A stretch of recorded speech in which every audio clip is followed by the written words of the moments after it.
Well, hello everyone. Welcome back to my channel. My name is Shakila, as you must have known by now, and I'm bringing you back to show you part 2 of completion of roti making. I really appreciate you taking your time to spend it with me. I don't know how my roti is going to turn out, to be honest, but nevertheless, we're going to be having roti today. So I made my dough into small balls. For a recap, I had 5 cups of flour. I put like a teaspoon of sugar, a teaspoon of salt, and a teaspoon of baking powder. And I used 2.5 cups of water to mix it. Bring it to a soft dough. I let it sit for a bit, like about an hour, because I had other stuff to do. And now I'm back to oil it. Oh, and while we're doing that, I'll be lighting my stove. So I have a tawa. This is what you call a tawa. It's like a flat plate. I'm going to put it on my stove to cook my roti, which is another term. Some people call it a bread. You can call it whatever, but we call it roti. So I always like to put my fan on to extract the fumes and prevent the house from being too smelly and too smoky. So here we go. This is my rolling pin. It's a rolling pin or a belna, as you may want to call it. But I like the rolling pin better than the belna because this pins and this don't hurt your finger or your hand. So when you do it, it's easier than the belna. So I'm stretching the dough out. Well, there's something you must know. I never make a round roti. My roti is never round. It has different shape. So I'm putting the oil on my dough. I'm not using any flour, and I'm not going to be using any oil as well when I cook it on the tawa. So I stretch my dough out to give me a little bit of leeway to roll it out before I put the oil.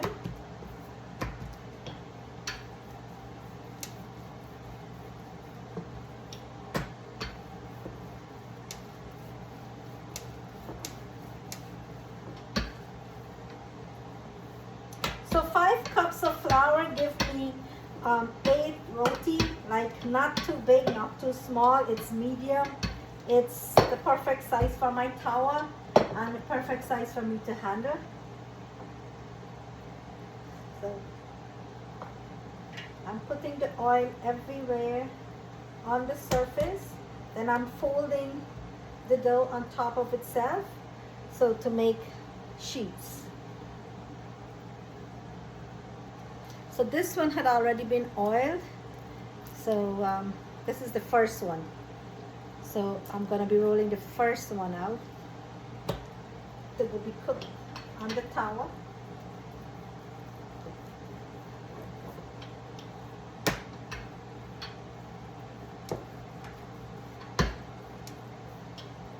Man, I don't know how to roll roti. That is my problem.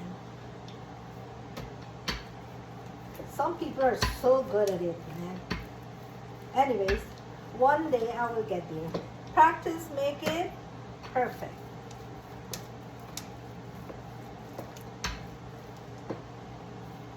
You see, if you put your mind to it, nothing is hard to do. At first, we may not be able to get it to perfection, but it's okay. One day we will get there. Even though it's not perfect, it's ours. We will enjoy it. It's always recommended too. My mama told me when you're rolling your roti, make sure the corners are thinner than the middle because the corners don't cook as much because the heat is more concentrated in the middle of the roti, and we want all the corners to be cooked. So that's what I'm trying to do. I'm trying to make the ends smaller, thinner than the middle.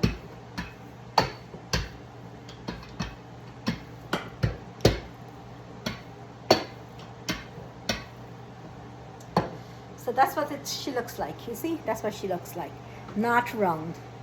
Anyways, I'm gonna go wash my hands and I'll be back. I'll show you. So wash my hands.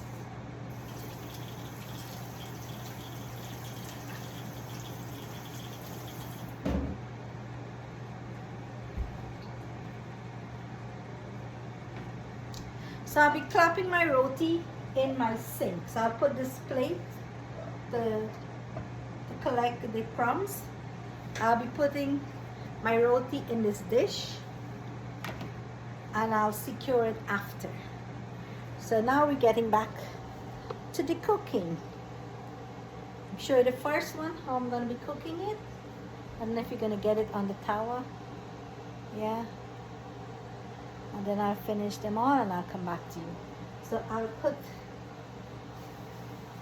now that my tower is hot, I regulate the heat.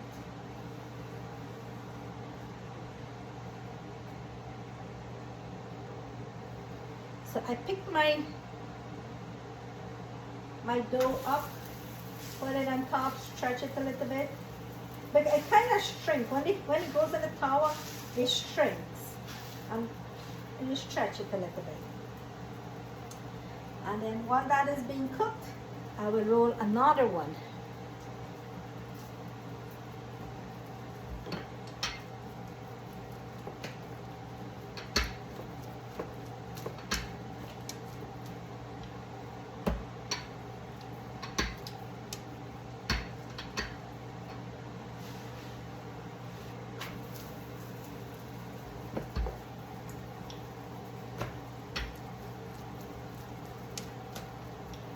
So I won't be putting more oil on top of the tower. You can put it, it makes the roti softer, but I don't like to cook with too much of oil.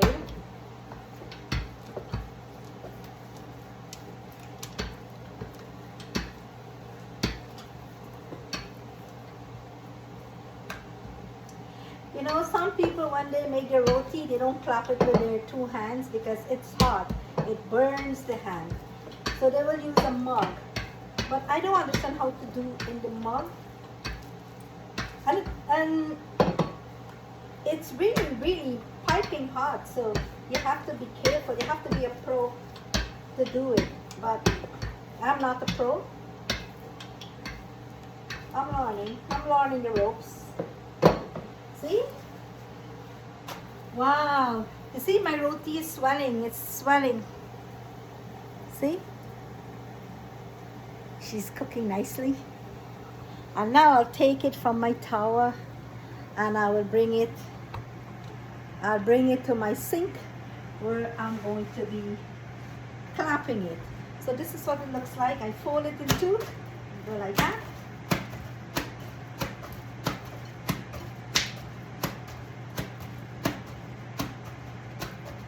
Okay, so this is what it looks like.